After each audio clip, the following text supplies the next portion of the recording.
Je ne sais pas si vous avez déjà acheté des fringues sur Vinted, si vous avez une voiture électrique, si vous avez réduit votre consommation de viande, si vous prenez des cabas plutôt que des sacs en plastique. C'est tous ces petits gestes éco-responsables qui nous donnent l'impression d'aller dans le bon sens. Et puis, aujourd'hui, je reçois Fanny Parizet, qui est une chercheuse, une anthropologue, et qui vient comme un poil à gratter. Elle a écrit un livre qui s'appelle Les enfants gâtés, qui est une anthropologie du capitalisme responsable. Et dans cet épisode, elle va nous expliquer comment, à travers des croyances, on passe la consommation éco-responsable comme un alibi pour ne rien changer.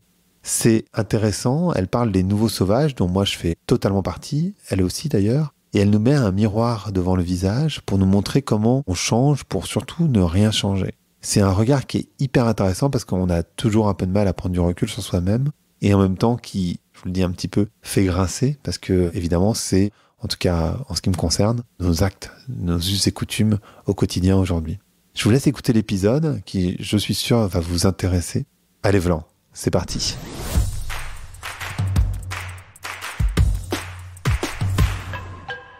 Bonjour à toutes et bonjour à tous. Bonjour Fanny. Bonjour. Comment vas-tu aujourd'hui ? Je vais très bien. Eh ben, c'est une bonne nouvelle. On va faire grincer aujourd'hui, je pense, un tout petit peu. On va rigoler peut-être aussi un petit peu. On va peut-être un peu rigoler, on risque de faire grincer, mais on va voir. On parle beaucoup d'écologie, de plus en plus, ce qui est plutôt une bonne nouvelle. On parle même parfois de la crise du vivant. On a même vu France Inter faire un papier, enfin pas un papier, mais je sais pas comment appeler ça, mais en tout cas, ils ont dit qu'ils allaient parler beaucoup plus d'écologie, de toutes les problématiques, etc., que c'était un engagement qu'ils prenaient, donc il y a vraiment des choses qui bougent. C'est quoi, toi, ton image de la France aujourd'hui par rapport à la crise ? Alors, moi, je préfère parler de la crise du vivant que de la crise écologique, parce que je trouve que la crise écologique, c'est trop réducteur, parce que ça voudrait dire qu'on doit juste résoudre la problématique du CO2, ce qui est effectivement pas le cas. C'est quoi ton image de la France aujourd'hui par rapport à cette problématique ? C'est l'image d'une France qui est un petit peu affolée entre éco-anxiété et une réalité qu'elle se prend en pleine face, mais qui n'est pas forcément nouvelle pour autant, parce que ça fait des décennies qu'on parle de cette fameuse crise du vivant et des répercussions de nos modes de vie, de nos sociétés thermo-industrielles sur le vivant, sur nous, sur la planète. Donc une bonne claque qui commence à déstabiliser et à faire paniquer, à la fois à l'échelle individuelle comme à l'échelle collective. Mais comme je suis un petit peu une emmerdeuse, même si c'est très bien, moi je dis attention, parce que si tout le monde en parle, si tout le monde a le même discours et que ça fait consensus, est-ce que ça pousse vraiment à l'action et au changement, ou alors à l'inverse, est-ce que ça maintient dans un statu quo un collectif qui se gargarise de leur nouvelle manière de faire, des petits gestes autant nécessaires qu'insuffisants par rapport à cette fameuse transition socio-environnementale. Et effectivement, on va parler de petits gestes. Il y a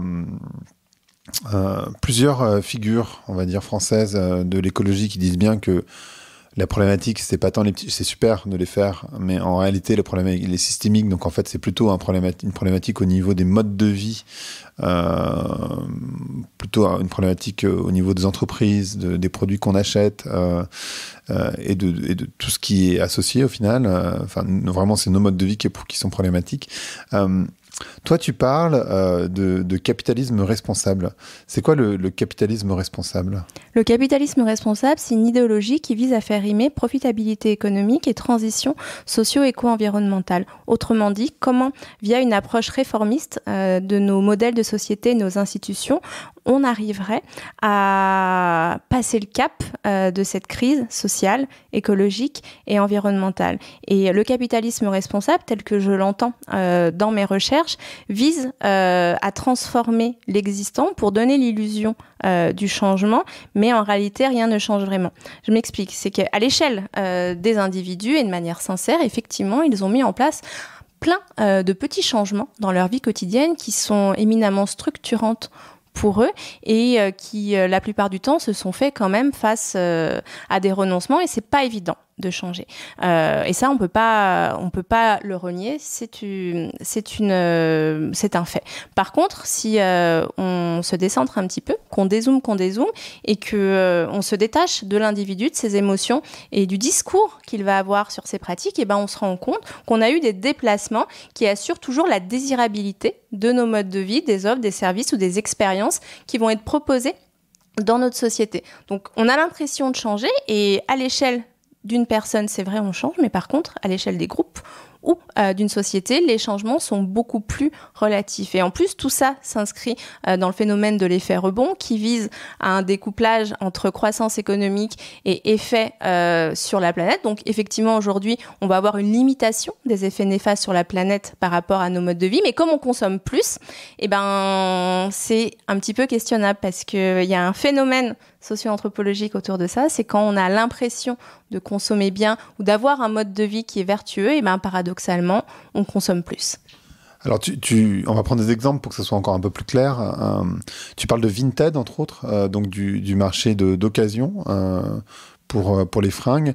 Est-ce que c'est à ça que tu fais référence? Est-ce que tu as d'autres idées en tête? Alors, Vinted, c'est un très bon exemple parce que c'est c'est un exemple qui va être connu par énormément d'individus et qui marque bien le changement de mentalité anté-capitalisme responsable. Vinted, c'est quoi? C'est la valorisation des objets de seconde main comme quelque chose qui va être de bon ton dans la société de consommation dans laquelle on se situe. Les vêtements et le marché de l'occasion a toujours existé, mais était l'apanage d'une catégorie de population très spécifique, soit alternative, soit sous contrainte de budget fort. Aujourd'hui, avec cette démocratisation du marché de la seconde main, de manière très spontanée et à très court terme, on se dit que c'est super cool et que c'est un progrès social parce que on valorise des vêtements qui ont été très peu portés, etc.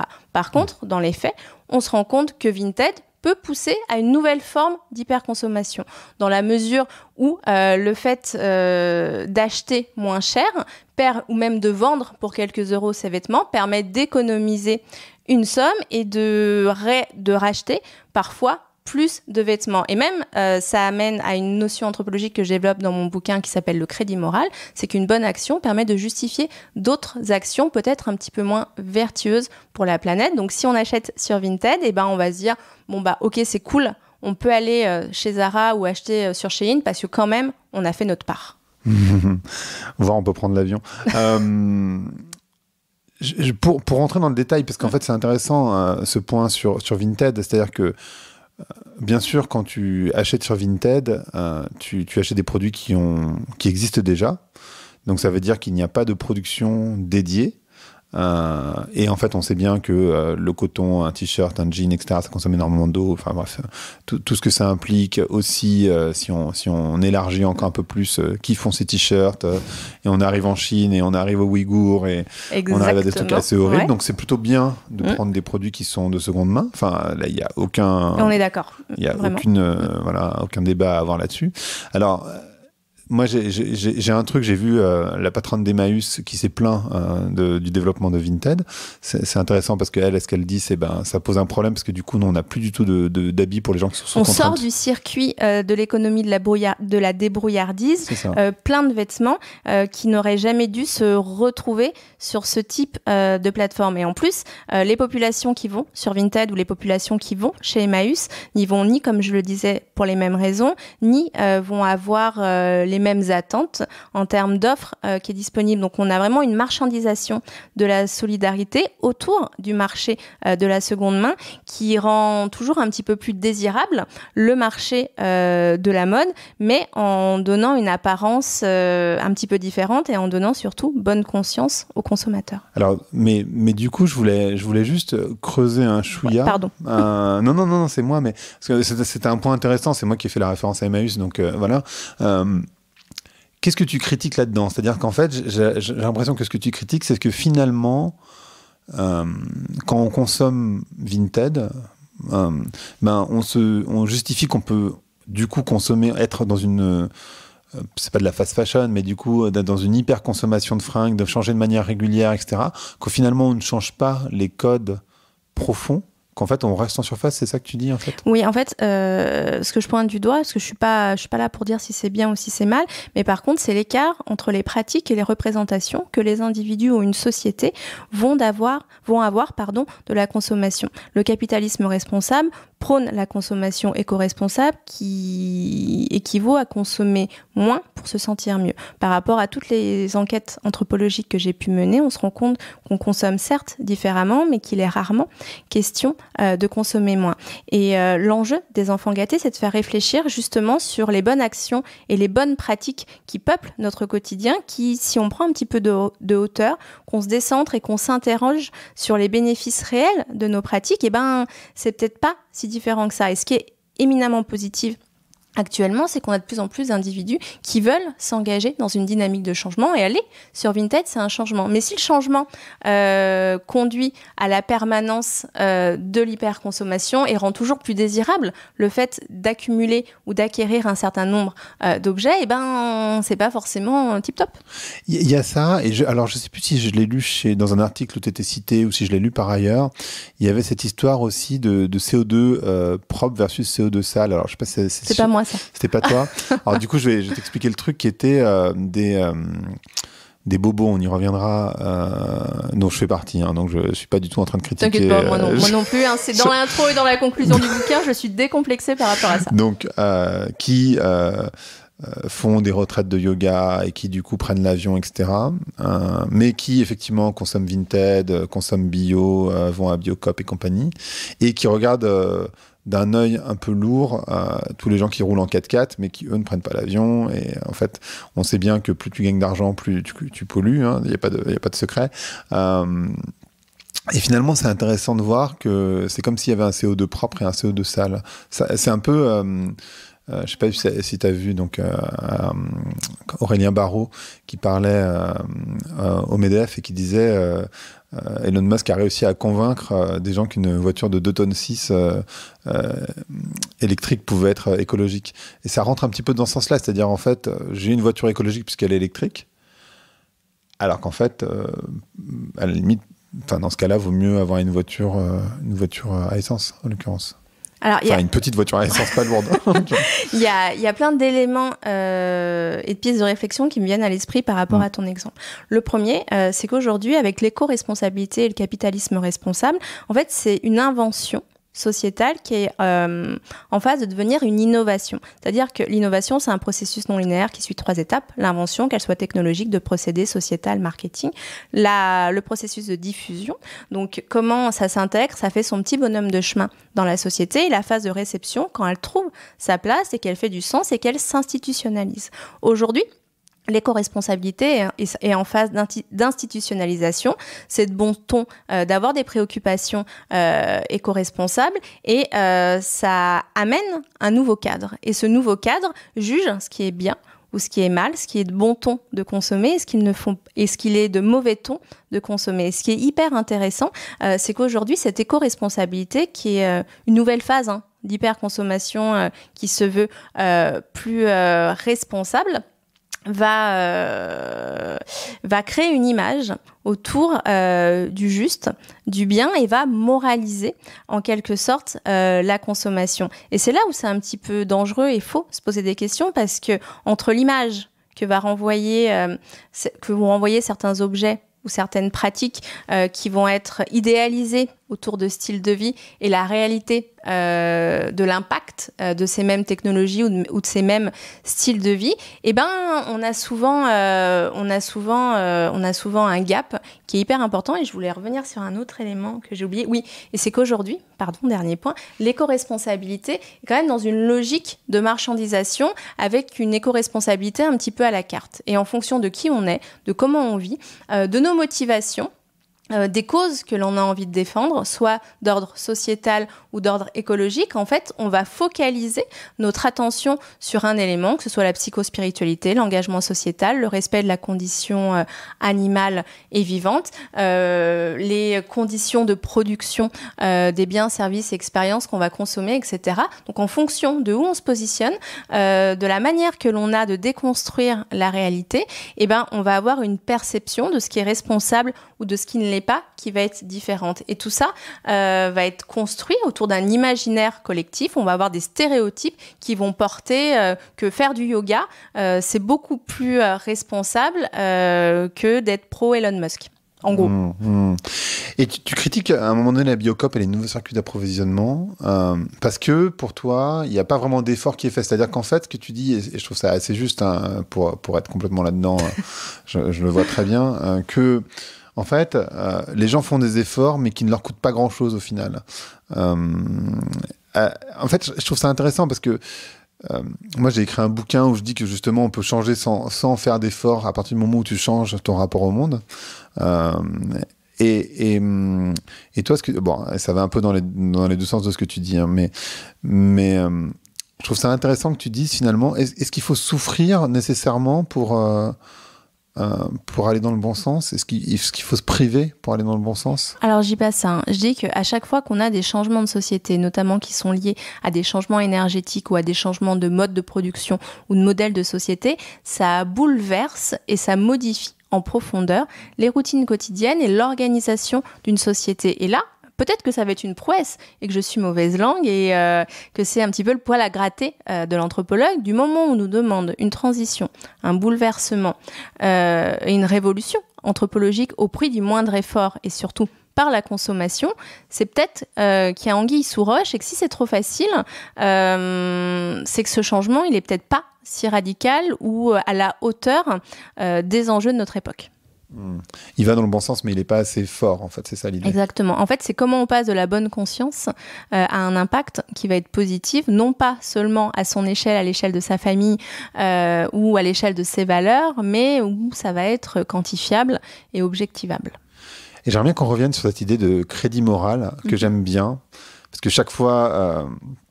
moi, je vis à Lisbonne, donc autant dire que je prends l'avion, parce que je viens à Paris, tu vois, là on est à Paris, donc voilà.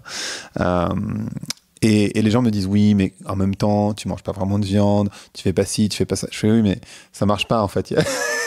Cette histoire de crédit moral, en fait, tu peux te rassurer en te le disant, mais la réalité, c'est sûr que je suis pas le pire des pires, mais bon. Il y a toujours pire, il y a toujours mieux. Mais en tout cas, le crédit social, ça marche pas des masses. Est-ce que tu peux revenir sur ce concept? Ouais, en fait, le crédit moral, c'est une bonne action, permet de justifier des actions qui sont moins éthiques ou moins éco-responsables. Par exemple, on va trier ses déchets toute l'année, ce qui va permettre de justifier le fait de prendre l'avion plusieurs fois par an. On va manger très peu de viande toute l'année, ce qui va permettre de justifier le fait de consommer du Coca, du Nutella ou d'aller à McDo tous les week-ends. Il y avait un article de presse qui était paru il y a quelques années à ce sujet et le titre hyper provocateur mais très juste, c'était se taper des rails de coke la semaine et manger bio le week-end. Non, manger bio la semaine et se taper des rails de coke le week-end. Sinon, on est hyper déstabilisé. Et ou alors on est trader. Ouais, voilà. Mais en fait, c'est vraiment ça. C'est de se dire comment, dans cette éco-responsabilité un petit peu à la carte, on va focaliser nos combats sur certains éléments pour pouvoir justifier des pratiques que l'on sait pas forcément en cohérence avec nos valeurs éthiques, mais également avec les enjeux de la société. Mais dans le bouquin, moi, l'objectif, c'est pas du tout de blâmer le consommateur, l'usager ou le citoyen, parce que chaque individu est pétri dans ses contradictions et c'est ce qui fait le charme de l'humain. Et puis en plus, et encore une fois, on s'inscrit dans une société, dans un système qui met de nouveaux mots ou de nouvelles expériences sur les mêmes manières que l'on avait de faire avant. Donc par rapport à des pratiques que l'on aime bien faire, eh ben, on va accepter de renoncer à certaines, de se détourner ou d'en réinventer d'autres, mais par contre, on va chercher des justifications de bonne conscience pour pouvoir continuer à consommer ou à faire certaines choses qui deviennent presque de mauvais ton et qui peuvent être soumis au jugement du collectif. Et ça, c'est très variable en fonction du groupe social et du style de vie des individus. Je vais donner un exemple, mais je ne sais pas s'il est juste, donc tu vas pouvoir me dire ou pas. En termes de changement sociétal versus un changement d'usage versus un changement profond. Un changement d'usage, c'est en particulier dans les grandes villes, mais là on est à Paris, donc je vais parler de Paris, où les gens maintenant se déplacent de plus en plus en vélo, principalement électrique, parce que voilà, c'est plus éco-responsable, il y a des pistes de vélo partout, donc c'est pratique et c'est facile. Mais en fait, la réalité du changement qu'il faudrait faire, et qu'on a vu un petit peu avec le Covid, c'est arrêter de demander aux gens de se déplacer pour leur travail, quand c'est possible évidemment. beaucoup de personnes pour qui c'est pas possible, parce qu'en réalité, d'abord ça te fait construire des bureaux, donc c'est un problème, parce que c'est des problèmes d'habitation, mais aussi en fait ça implique que les gens doivent acheter un vélo, une batterie, etc., ou pour ceux qui n'ont pas changé, continuer à aller en voiture, en moto, en scooter ou je ne sais quoi, ou en métro évidemment. Et en fait, c'est ça que tu pointes, c'est-à-dire l'idée, c'est de se dire, en fait, il faudra un changement social profond plutôt qu'un changement d'usage. Je dirais pas forcément dans ces mots, mais là je réfléchis en même temps que tu me formules ainsi, donc j'ai essayé de répondre à un truc à peu près intelligent. L'idée, c'est plus de se dire que si on nous prend la main pour que rien ne change, mais en mettant des solutions de substitution, en définitive, ce qui paraît être un progrès au premier abord n'est pas forcément de manière systémique. Et ça induit aussi des enjeux en termes de fracture sociale. Parce qu'il y a ceux qui ont les moyens d'acheter un vélo électrique et qui, par leur lieu de vie, et la distance travail-boulot peuvent le faire, et puis d'autres qui sont en zone périurbaine et qui, quoi qu'il arrive, ne peuvent pas, et en plus ont des problèmes en termes de prix de l'essence et d'augmentation des modes de vie. Et après, par rapport au logement et à la réorganisation des activités journalières, ça c'est encore une autre question, en se disant, bon bah, à moyen ou à long terme, si on essaye d'inscrire nos sociétés dans des modèles soutenables et résilients, est-ce qu'on ne devrait pas repenser la notion de logement et revenir dans des conceptions un petit peu plus anciennes, mais pas si anciennes que ça, qui étaient déjà à l'œuvre dans les années 50-60 en France, où au final, l'unité d'habitation, l'unité de logement, était le cœur des interactions sociales. On y vivait, on y mangeait, on y travaillait, on faisait société dans ces logements-là, et au final, les déplacements et les interactions avec l'extérieur se pensaient de manière différente. On l'a vu un petit peu avec le Covid, on pouvait avoir une continuité de nos interactions sociales à la fois par rapport au digital, mais également par rapport à la solidarité de proximité ou quoi que ce soit. Et effectivement, si on pense le logement comme une unité de production et d'habitation, ça amène des bouleversements en termes de morphologie urbaine, d'aménité de proximité, etc. Et là, on a de plus en plus de grandes entreprises qui sont en train de repenser le rapport au télétravail, notamment au travail hybride. Qu'est-ce que ça veut dire en termes d'investissement et en termes de conception des espaces? Mais c'est tout l'enjeu et toute la difficulté autour de la transition qui est la nôtre, c'est que c'est un enjeu qui est systémique et de se dire, bon bah, par rapport à un chantier qui est colossal, quelles sont les bonnes solutions à prendre et à quoi ressembleront nos modes de vie dans quelques années ou dans quelques décennies? D'ailleurs, il y a un historien dont je me souviens pas le nom, malheureusement. Oh j'avoue, j'ai lu l'article, mais je sais plus le nom, qui dit qu'il n'y a pas de transition, qu'il n'y a que des transformations. La transition, ça n'existe pas. Mais en fait, ce que je trouve intéressant dans ce que tu dis, c'est qu'effectivement, l'idée, ça serait de se dire que avec le capitalisme est arrivé l'individualisme, et tu as raison finalement. Merci, Grand Prince. Hein? Merci, tu as raison finalement. Non, mais tu as raison de dire. En fait, c'est des modèles qui sont assez récents aujourd'hui. Le principe de la famille nucléaire, le fait de devoir tous avoir un frigo, une machine à laver, un lave-vaisselle, deux bagnoles, etc. C'est un modèle qui est, voire même une voiture. C'est des modèles qui sont très récents. Mais en réalité, alors déjà, c'est pas forcément super parce avec l'individualisme arrive la solitude, mais aussi, en fait, en réalité, pas tout le monde n'a besoin d'une machine à laver en permanence parce que finalement, une machine à laver, tu l'utilises peut-être, allez, pour les grandes familles, peut-être 3 heures par jour, mais certainement pas toute la journée, c'est sûr que non. Et en fait, on pourrait partager un certain nombre de choses, mais ça implique de revenir à des modèles de vie qui nous rendraient pas forcément plus malheureux, mais qui sont pré-années 50 finalement. Pré-années 50 et qui représentent l'intégralité de l'humanité. Hein. Oui, exactement. Pré-années 50 ou qui sont dans d'autres ères culturelles, à d'autres époques, ou qui existent aussi dans des modes de vie plus alternatifs ou sur les modèles de l'expérimentation. Par exemple, il y a une dizaine d'années, dans ma thèse, j'avais travaillé sur des expérimentations de logements sociaux mutualisés en France et en Suisse, où effectivement ils essayaient de réfléchir non seulement à l'échelle du logement, mais donc de la résidence, mais également du quartier ou de la ville, comment on arrivait à être beaucoup plus efficient par rapport au mètre carré, par rapport aux aménités et par rapport aux besoins à la fois individuels comme collectifs. Donc il y a plein de réflexions à avoir, mais qui amènent un changement un petit peu plus important que celui qui est porté uniquement par l'éco-responsabilité. Oui, par le capitalisme responsable. Tu parles, on va y venir quand même, aux nouveaux sauvages. Tu parles des nouveaux sauvages. Est-ce que tu peux nous préciser qui sont ces nouveaux sauvages et puis qui sont ces enfants gâtés ?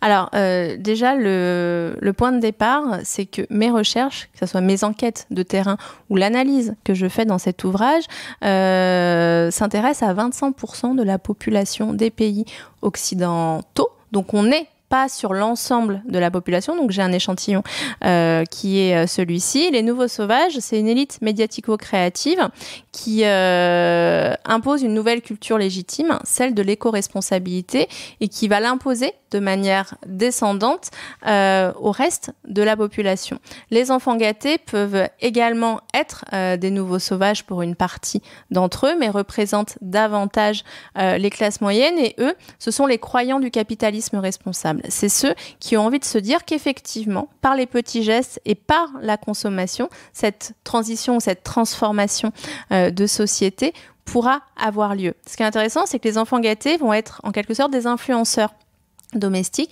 alors que les nouveaux sauvages vont être très visibles d'un point de vue médiatique ou dans différents secteurs d'activité, soit par leur poste, soit par les réalisations qu'ils vont pouvoir avoir. Et si je les ai appelés les nouveaux sauvages, c'est pour avoir également une réflexion méthodologique sur la place et la fonction d'un anthropologue dans une société. L'anthropologie s'est construite par la connaissance et par l'exploration de l'autre, un autre lointain, extra-occidental, où pour mieux se comprendre, on avait recours au principe du regard éloigné et on voyait des personnes qui faisaient vraiment différents de nous, et on se disait on a une diversité des cultures, mais on a une unité de l'homme.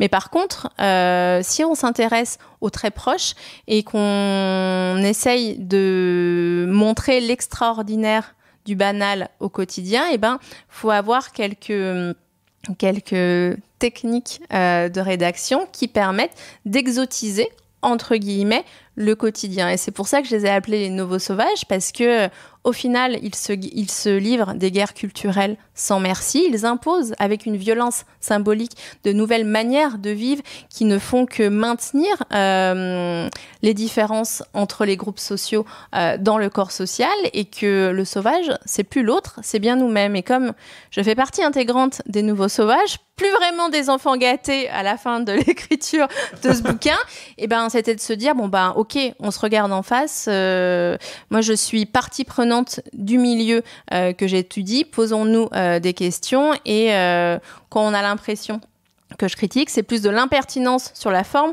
pour faire réagir, et la démonstration sous-jacente, on est sur un questionnement autour de la reproduction des élites et un enjeu politique autour de l'évolution de la culture légitime et de la place de la consommation dans nos sociétés. Donc les enfants gâtés, c'est un sous-groupe des nouveaux sauvages, c'est ça, ou je me trompe? Alors en fait, on va dire que les enfants gâtés, c'est une première patate qui font majoritairement partie des classes supérieures et qui vont avoir des capitaux culturels différents en fonction des différentes ethnies que j'ai investiguées. Les enfants gâtés, ça va être des croyants. On va avoir une minorité d'enfants gâtés dans les nouveaux sauvages, mais la majorité des enfants gâtés va faire partie, on va dire, des classes moyennes. D'accord. Et tu parles, tu fais référence à Maffezoli dans le livre, mais ce que Maffezoli dit, c'est qu'il y aura toujours des élites culturelles, sociales, dans une société. Est-ce que c'est un problème que les élites aillent dans cette logique d'une consommation responsable plutôt que... En fait, ce que j'essaie de comprendre et de décortiquer aussi pour les personnes qui nous écoutent, mais ce que tu décris, c'est en fait le problème, c'est que ces élites sociales donc culturelles, médiatiques, elles vont pas assez loin finalement, puisqu'elles restent pour la majorité, dans cette consommation responsable et pas dans un changement de société profond. Alors moi, une fois de plus, avec la démarche anthropologique, c'est ni bien ni mal. Je dis pas ce que les gens doivent faire ou pas. Il y a toujours eu des élites et il y en aura toujours, quel que soit le nom qu'on leur donne ou les privilèges qu'elles ont en fonction des sociétés. Par contre, du moment où il y a une récupération culturelle, des enjeux de sobriété et pour le coup de consommer moins ou de faire société différemment parce qu'on est sur des populations plus précaires en situation de pauvreté. Et que cette récupération-là, elle permet une nouvelle forme de marchandisation des biens, des services et des expériences et qu'elle perpétue la désirabilité de l'hyperconsommation, certes responsable, mais c'est toujours de l'hyperconsommation. Là, je dis attention, parce que dans cet ouvrage, je ne m'intéresse pas du tout aux personnes qui vont être dans d'autres idéologies pour faire d'autres modèles de société, comme la décroissance ou autre. On est vraiment sur des individus qui mobilisent la consommation non plus comme une fin en soi, mais comme un moyen de pouvoir accéder à d'autres bénéfices, qu'ils soient économiques, qu'ils soient de distinction ou qu'ils soient même de praticité. Le seul point de l'ouvrage, c'est de montrer cette mécanique-là où on a quelques années, où il y a quelques dizaines d'années, l'éco-responsabilité, le capitalisme responsable, on était sur des valeurs contre-culturelles qui amenaient à se détacher de l'accumulation et qu'avec cette récupération, où c'est en train de, comme je le disais tout à l'heure, de devenir une nouvelle norme, ça s'institutionnalise. Au final, ça maintient le collectif dans un statu quo. Est-ce que c'est pas... Enfin, quand je vois... Donc là, au moment où on enregistre, en tout cas, il y a eu il y a eu cette... je sais pas comment appeler ça. Ce truc avec Mbappé. Donc, Mais tout le monde en parle. Hein. Bah, tout le monde, en ce moment, en tout cas, tout le monde... Enfin, oui. ça arrivait hier. Depuis 2 jours. Voilà. Donc, est-ce que... La question que je me pose, c'est que... Est-ce que cette situation, ce que tu appelles, toi, les enfants gâtés, c'est pas une position intermédiaire, parce que typiquement Mbappé, qui est une personne extrêmement riche, il y est même pas encore. C'est-à-dire que il est même pas dans cette histoire de consommation responsable. C'est-à-dire qu'il il est pas là. Donc ça, c'est déjà un énorme problème. Et il y a beaucoup de personnes qui ne sont pas là. Et je parle pas spécialement, je parle des personnes qui ont beaucoup d'argent. Hein, parce qu'en fait, la réalité, c'est, je l'ai déjà dit, mais évidemment, plus tu as de l'argent, plus tu pollues. Donc l'idée, c'est certainement pas de mettre la pression sur les personnes qui ont des difficultés de moyens. Mais pour celles qui n'ont pas de difficultés de moyens, on voit encore à Paris très facilement des Ferrari, des Porsche, enfin des gens qui ne se posent pas vraiment la question. Peut-être qu'ils trient leurs poubelles, je sais pas. Mais, certainement. Donc, est-ce que c'est pas une position intermédiaire pour aller derrière vers un modèle qui sera plus radical? Alors ça, je fais pas de futurologie, donc je peux pas le dire. J'espère. T'as pas sorti son petit jeu de tarot?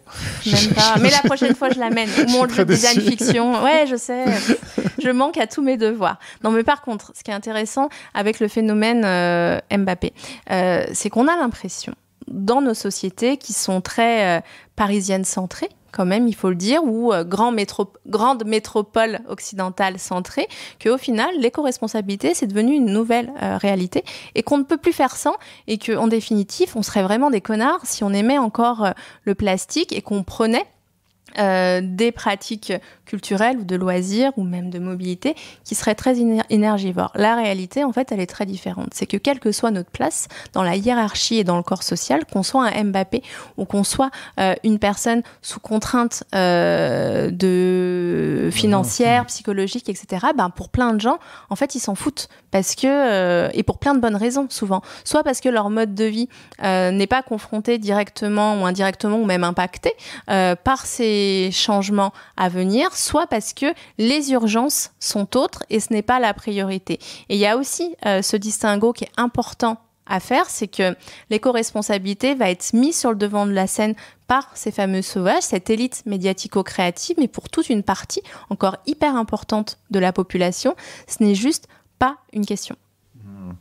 Et justement, en lien, il y a une question, pour le coup, je me pose. Enfin, il y a une phrase que j'ai lue et j'ai pas bien compris. Donc dans le bouquin ? J'en profite, je te la pose. Je me suis dit, mais... J'espère que je pas dit de conneries. En quoi la frugalité, ça permet de conserver le pouvoir ? J'ai pas saisi ça.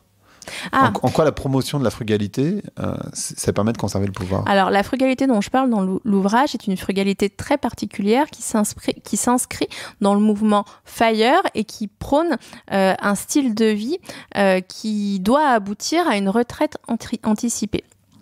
Le chapitre qui traite de ça s'intéresse aux nouveaux golden boys de la sobriété qui sont des frugalistes. Les frugalistes, la frugalité d'un point de vue étymologique, c'est le fait de consommer peu et de se contenter du minimum.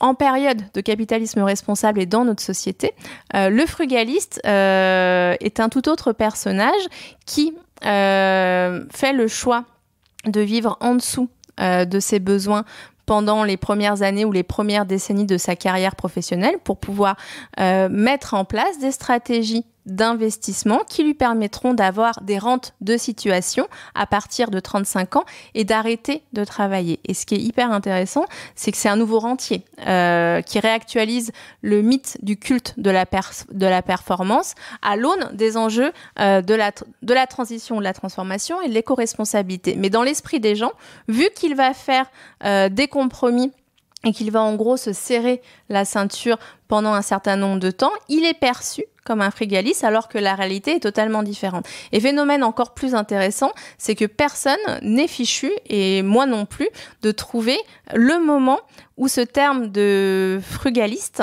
a été réapproprié par ce mouvement-là. Certainement un journaliste, je crois en Allemagne, qui en a parlé la première fois, mais on n'arrive pas à savoir. Donc c'est comment un mot qui est porteur d'une image permet de construire une réalité qui est différente de l'image qu'elle renvoie.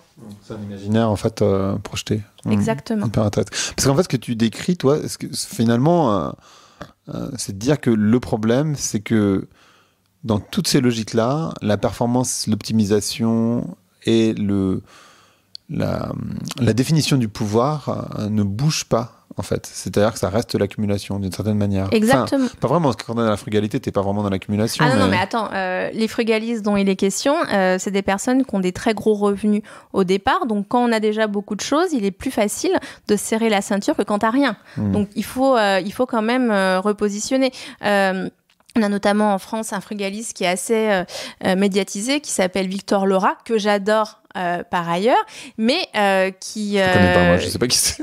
Ah bah t'iras voir, et qui est représentatif de la figure de l'entrepreneur ou de l'homme d'affaires qui évolue en fonction de son temps, et on est sur le culte de la performance d'Alain Ehrenberg des années 90 qui change les mots ou les images pour arriver à un même résultat qui est celui de conserver ses privilèges et sa place dans le corps social. Et c'est ni bien ni mal. Mais par contre, il faut avoir conscience des mots et des images qui permettent de construire une réalité qui est parfois différente entre la perception et l'objectivité de la situation.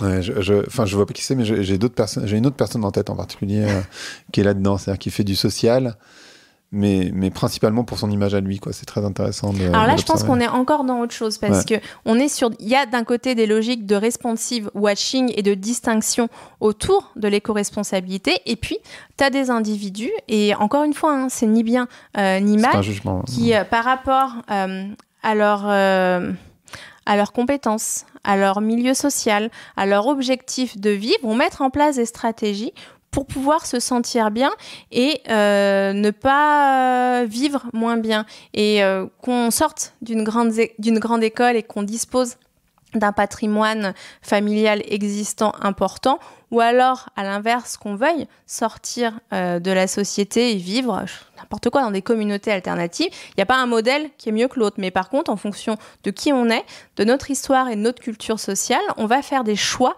qui nous semblent les plus pertinents. Mais il faut vraiment distinguer la logique de responsive washing avec les enjeux de distinction sociale liés à la sobriété. Et pour revenir sur cette logique de succès par la performance, il y a cette phrase que tu reprends, donc, qui n'est pas de toi, mais que j'aime beaucoup, donc je vais la citer, qui est « Percevoir la sobriété comme une forme d'abondance, c'est faire le choix de la liberté ». C'est dans la conclusion, je crois, de mémoire. Et c'est alors, je sais plus de qui c'est, je suis désolé, je pourrais vérifier là, à l'instant. Mais... Alors, je crois que c'est pas une citation, c'est le message qui est issu d'un bouquin d'anthropologie de Malinowski, qui s'intéresse à certaines communautés de chasseurs-cueilleurs qui ont fait d'autres choix pour percevoir l'abondance. Très bien. Très beau. Non, mais maintenant que tu le dis, c'est ça. Tu parles aussi, parce que je pense que ça sera intéressant pour les personnes qui nous écoutent de se positionner. Quand tu parles des élites culturelles, tu parles aussi d'ethnies culturelles. Il y en a 4, qui sont les bobos, les normcore, les boubours et les hipsters. Yes. Et tu parles de bulles à l'intérieur. Tu peux nous détailler un tout petit peu ces 4 catégories ?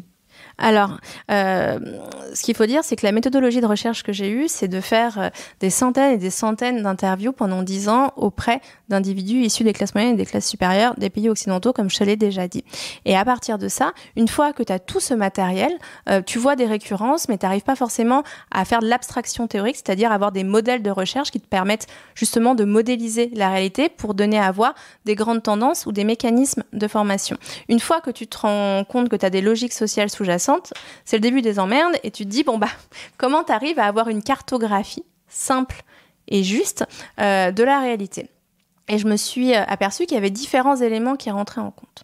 La première, c'est l'ethnicisation multiple du collectif, où on a l'impression, avec l'éco-responsabilité et de manière trompeuse, que les classes sociales s'effacent au premier abord au profit d'entailles verticales dans le corps social, où on va avoir de nouveaux totems de l'éco-responsabilité, que ce soit des objets, des manières de vivre ou des valeurs qui vont structurer le collectif. Ça, c'est le premier niveau de lecture. Le deuxième niveau de lecture, c'est qu'on se rend compte qu'en fonction des capitaux dont dispose ou hérite un individu, on va avoir une manière d'exprimer et de vivre, en quelque sorte, son éco-responsabilité de manière différente. Donc là, je me suis intéressée au modèle de l'habitus de Pierre Bourdieu, où il a une axiologie entre le capital social, culturel et économique. Et en fonction des catégories socio-professionnelles des individus, on ne va pas avoir les mêmes capitaux et la même composition de ce capital total qui va faire qu'on va faire des choix de vie différents.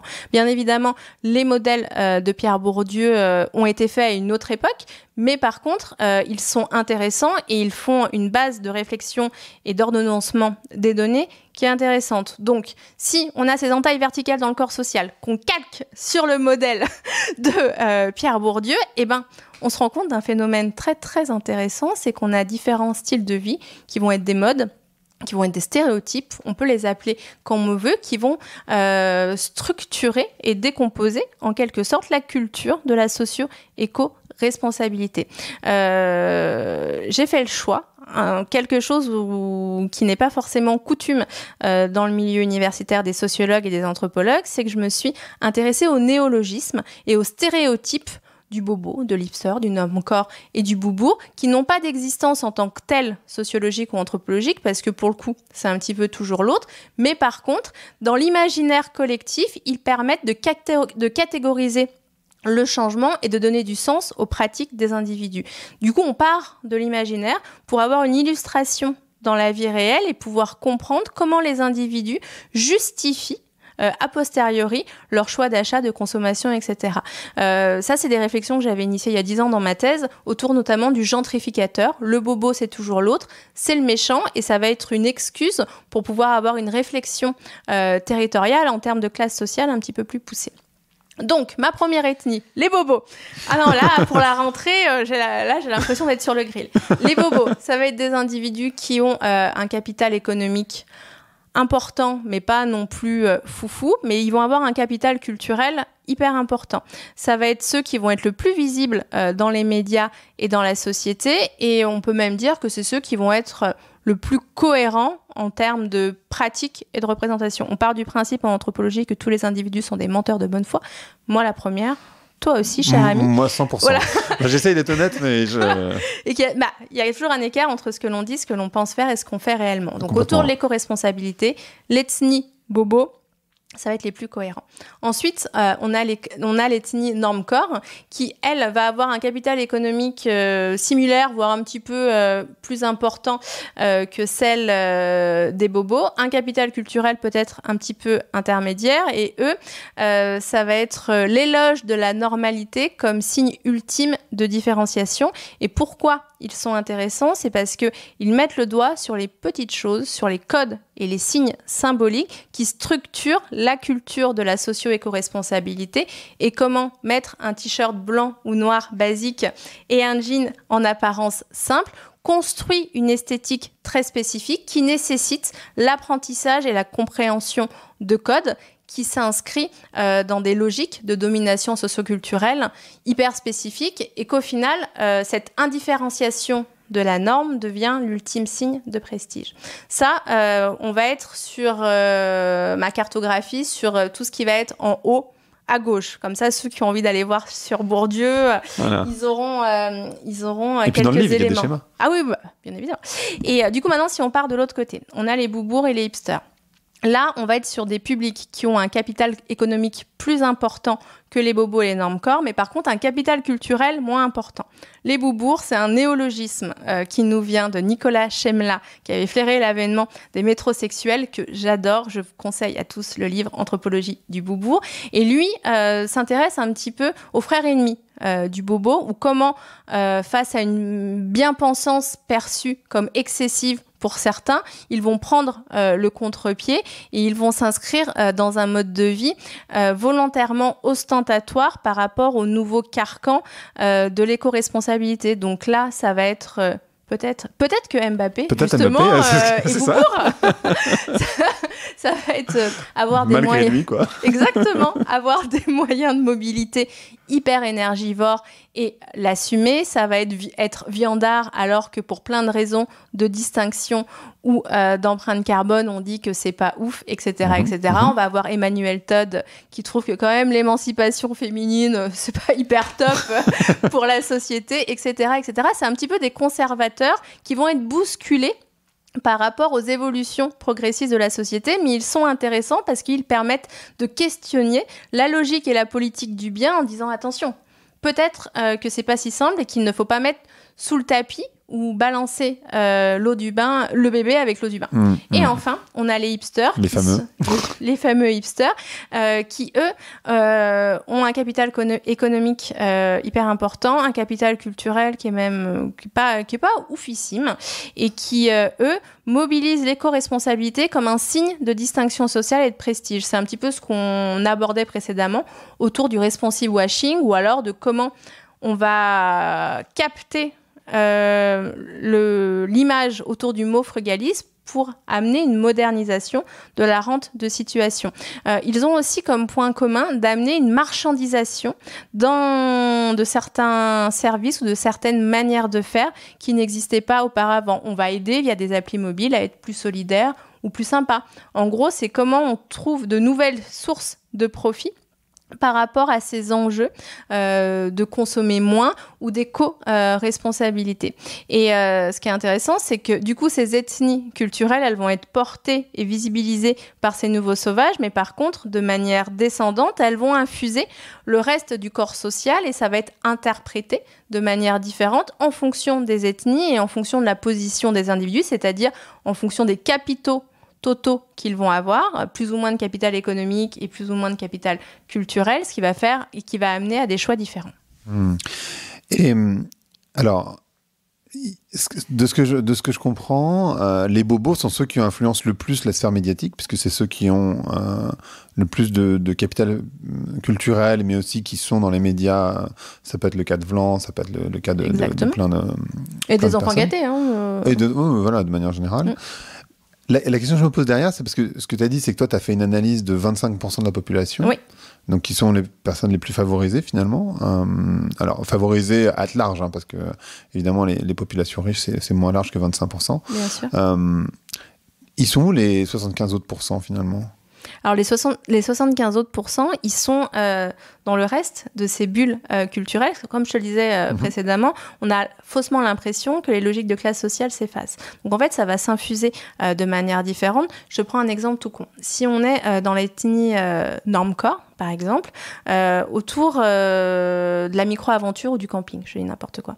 On va avoir des classes populaires ou des classes moyennes inférieures qui ont toujours pratiqué le camping ou des excursions à proximité de chez soi pour des logiques financières. Et du coup, ils vont être traités de beaufs par le reste de la société. Et en période d'éco-responsabilité, cette pratique va être socialement valorisée, mais va être réinventée en termes de glamping ou de micro-aventure qui va être beaucoup plus sexy et qui va s'inscrire dans une logique de distinction sociale. Donc en fait, tout l'enjeu autour de ces ethnies culturelles, c'est de regarder aux deux extrémités du corps social comment une même pratique ou un même phénomène s'exprime de manière différente.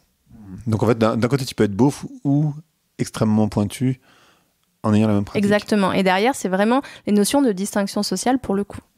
Et ce que tu disais des hipsters, c'est des personnes qui finalement vont... C'est quasiment du washing ce qu'ils font. C'est-à-dire qu'en fait, ils utilisent ces nouveaux sujets, enfin la co-responsabilité at large, éco-socio-responsabilité, pour faire du business. Ouais, exactement. Mais les autres le font aussi. Sauf que les autres, ils vont le faire plus dans une logique de développement personnel, de distinction sociale ou de ne pas vouloir perdre sa place dans la société. Et c'est un phénomène qui est normal. À chaque époque, à chaque société, les élites doivent s'inscrire dans l'air du temps et capter les préoccupations de la population pour pouvoir les réintégrer, les absorber en quelque sorte au sein de leur culture qui est la culture légitime, donc ce qui est bon à penser. Et si leur préoccupation d'hyperconsommation du siècle dernier n'a plus du tout le vent en poupe et qu'on est sur des enjeux de sobriété pour différentes raisons, eux aussi, ils doivent l'intégrer. Et là, c'est ni bien ni mal, hein. C'est un mécanisme qui est reproductible à l'infini en fonction des sociétés, des périodes, des contextes, etc. Et on sait qu'il y a un recoupement, évidemment, entre le féminisme et l'écologie. Est-ce que tu as vu une différenciation entre hommes et femmes sur ce sujet ? Alors, je fais toujours attention à ce que je dis, parce que je suis sur du qualitatif, même si c'est des gros quali, et comme je ne l'ai pas traité en tant que tel dans mon bouquin, je vais faire attention à que ce ne soit pas une perception, une vue de l'esprit. J'ai quand même l'impression qu'on va avoir des boubours et des hipsters qui vont être plutôt majoritairement masculins, et des bobos qui vont être peut-être plus féminins. Mais encore une fois, est-ce que c'est des effets de panel ou c'est des effets d'interprétation Il peut y avoir des biais dans tous les sens. Voilà. Non, mais c'est un sujet intéressant aussi, parce que c'est vrai qu'on l'a déjà abordé. Hein. Enfin, on en a un tout petit peu parlé. Je sais plus à quel moment on faisait référence au féminisme, ou en tout cas au fait que les femmes, ce serait bien qu'elles restent chez elles, en tout cas. mais ça va en fait, et on parle d'écoféminisme. Enfin, bien voilà, sûr. Il y a vraiment un lien entre les deux, on le sait, et parce que le capitalisme, etc. Donc c'est pour ça que je posais la question, mais du coup, je trouvais ça intéressant. Après, juste un élément de réponse. En fait, je fais hyper attention à ce que je réponds sur ce sujet-là, parce que pour les différentes enquêtes anthropologiques qui m'ont permis de réaliser ce bouquin-là, généralement, on va interroger autant d'hommes, autant de femmes. Donc après, peut-être que par ma méthodologie, il y a cette dimension genrée ou non des différentes ethnies culturelles qui apparaît peut-être de manière moins flagrante que si j'avais utilisé un autre protocole de recherche. Tu parles aussi des technologies et des gens qui croient que la technologie va tout sauver. Tu parles aussi de la pensée magique autour de l'énergie. C'est quoi cette pensée magique ? Alors, la pensée magique, d'un point de vue anthropologique, c'est quand on va mettre un pansement sur une réalité qu'on ne parvient pas à expliquer ou qui est trop dure à accepter pour nous. Et ça va permettre de réduire les angoisses d'un individu, d'un groupe ou d'une société. Donc, la pensée magique, c'est ça.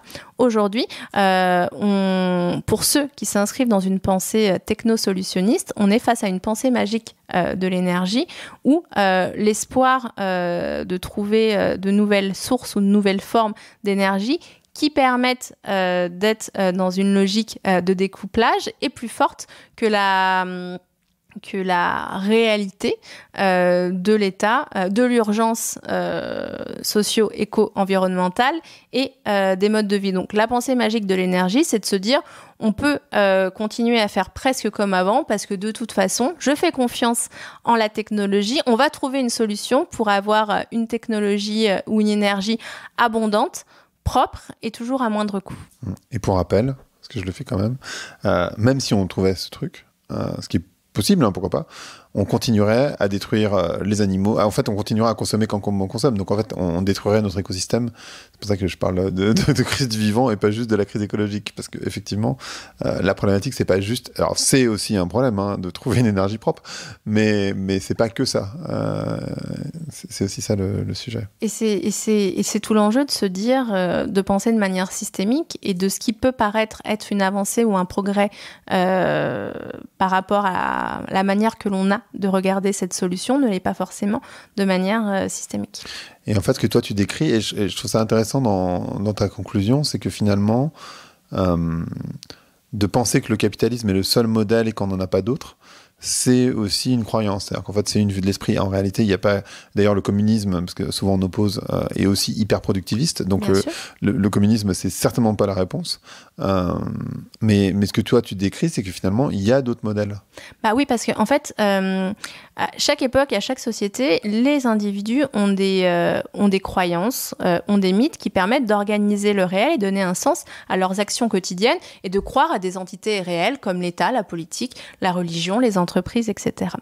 Avec le capitalisme responsable, qui semble tout réinventer pour que rien ne change vraiment, eh ben c'est super dur de se dire, en fait, on peut imaginer d'autres voies, d'autres futurs possibles ou d'autres modèles de société pour pouvoir faire différemment. On met la population dans une sorte de tunnel où, en fait, remettre en cause le capitalisme responsable, on n'y pense juste pas, en fait. Alors qu'en définitive, c'est un modèle parmi tant d'autres et un des grandes problématiques autour du capitalisme responsable, c'est qu'il est opposé à la décroissance qui, pour le coup, n'est pas du tout sexy et ne fait pas rêver les gens parce que c'est perçu comme un retour en arrière. Et en fait, il n'y a aucune autre voie possible qui serait certainement une hybridation des deux ou même l'hybridation avec un autre modèle.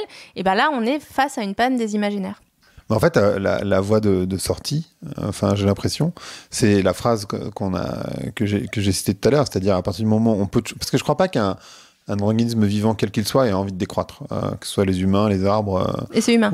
C'est la logique de survie. Non, mais voilà, de manière générale, pour toutes les espèces. Mais... En fait, la problématique, elle est dans la croissance purement financière. Et en fait, cette phrase qui était percevoir la sobriété comme une forme d'abondance, c'est peut-être là qu'est la solution. C'est-à-dire à partir du moment où tu considères autrement l'abondance et où tu considères autrement le fait de croître, parce que la problématique de la croissance, c'est ce qu'on calcule. C'est les indicateurs. Et c'est les sociétés d'armes industrielles. Exactement. Donc, si tu changes les indicateurs, finalement, tu peux toujours être dans une forme de croissance. Si la croissance, c'est de, prendre soin de la nature, du coup, on peut être dans la croissance, c'est pas un problème. Ah, mais totalement. Et effectivement, il y a à questionner ce paradigme de l'abondance, mais il y a aussi à percevoir la contrainte dans nos modes de vie. Parce que l'anthropologie, son job, c'est d'étudier les contraintes. Parce qu'à chaque fois qu'on a une règle sociale, une manière de faire, au final, c'est des contraintes qui sont institutionnalisées et qui ne sont plus perçues en tant que telles parce que c'est devenu des obligations sociales.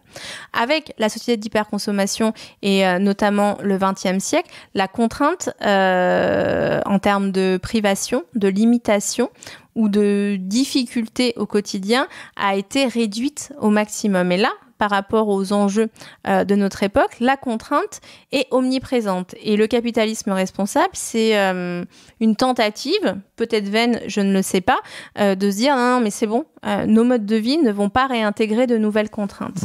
Et on peut parler de nouvelles sociétés d'abondance. On peut parler de nouvelles manières de faire société autour de ces contraintes. Parce que si on fait société autour de ces contraintes, elles n'en seront plus et ça va induire de nouveaux modes de vie. Ce qui veut dire, c'est qu'on est aussi sur une crise des valeurs en se disant, si on n'a plus de fric et qu'on mange plus de viande ou à l'inverse, si on ne mange plus de viande parce que c'est mauvais pour la planète ou c'est mauvais pour les animaux, on a une pratique qui est similaire qui fait évoluer de la même manière les manières de table. Mais par contre, avec un imaginaire et une politisation de l'écologie, on a une fracture sociale qui empêche de percevoir les changements et l'intégration de nouvelles contraintes. Donc on est sur une crise du vivant, mais on est aussi sur une crise anthropologique et une crise des valeurs. Hyper clair. Non mais si, c'est hyper clair. Mais en fait, ça veut dire qu'on est dans une... moi j'ai l'impression, mais peut-être... et cela dit, t'en parles, donc peut-être que tu vas me mettre dans cette case aussi. Mais on est dans une forme de crise de civilisation, au final. C'est une crise de modèle. Alors, crise de modèle où on est à l'aune d'un changement de paradigme. Et un changement de paradigme, ça ne peut pas se faire en achetant une paille en bambou et en ayant une voiture électrique. Sinon, ce serait trop cool. Et peut-être que c'est ce qui va se passer. Et là, j'aurais été juste une mauvaise langue. mais par contre, ça nécessite effectivement de penser à un projet commun un petit peu différent. Sachant qu'il y a aussi une illusion écologique, on n'en a pas parlé, mais tu parlais justement des brosses à dents en bambou, qui en fait, ça marche pas très bien. Bah non, parce que